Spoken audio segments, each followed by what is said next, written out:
Hello students, how are you? Hope all of you are fine and safe at your home.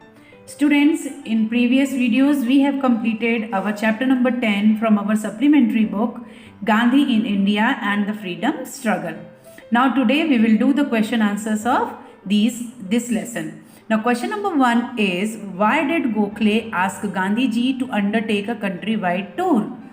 Answer: Gokhale asked Gandhiji to conduct an extensive tour of the entire country as he wanted Gandhiji to acquaint himself with the people's condition and to identify the ways for their betterment and of securing for them their rights.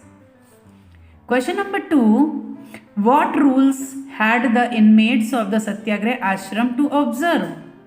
Answer: in the Satyagraha ashram of Sabarmati, established by Gandhiji, the inmates were required to observe celibacy, truth, non-violence, non-stealing, and non-possessions. They used things made only in India. The inmates led a simple life and took simple meal. No condiments were there in their food, and all the inmates took a fruit diet. There were no holidays in the ashram, and the inmates had to work for themselves. They were not required to contribute to the funds of the ashram. Question number 3. What problems had Gandhiji to face after the entry of a Harijan family to the Satyagraha ashram? Answer: despite some of the inmates not liking the idea of admitting a Harijan family in the ashram, Gandhiji invited the family. Kasturba, wife of Gandhiji, expressed her anger over the admission of the family. But later she had to comply to his wishes. The admission of a Harijan family to the ashram led to stopping of all donations from people and created a financial crisis.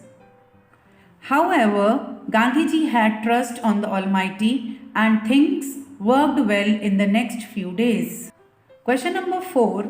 Why had Gandhiji's speech at the Banaras University been termed radical?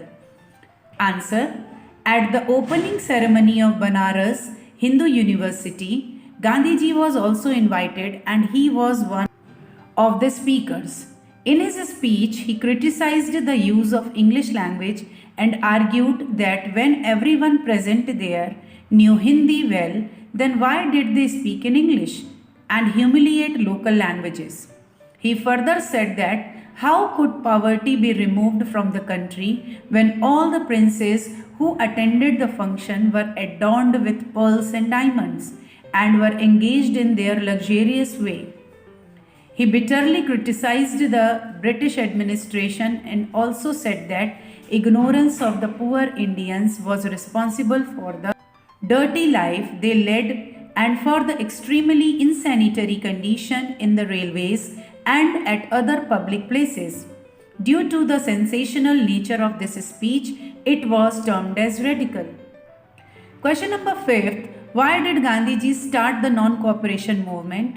What methods were adopted to achieve the objectives of the movement? Answer: Gandhiji was not convinced with the British anti-people activities and their way of justice.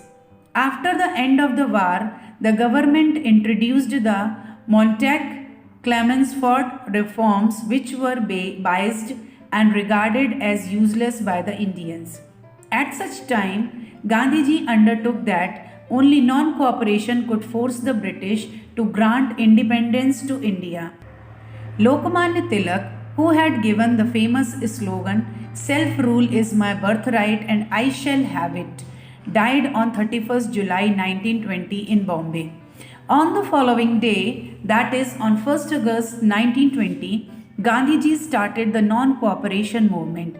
In a way, he was trying to complete the work which Tilak had left incomplete.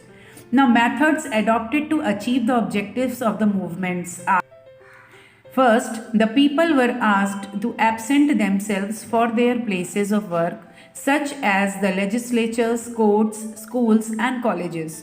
Second, they were required to return various titles granted to them by the British government. Third, Gandhiji asked the people to settle their disputes in the panchayats instead of courts.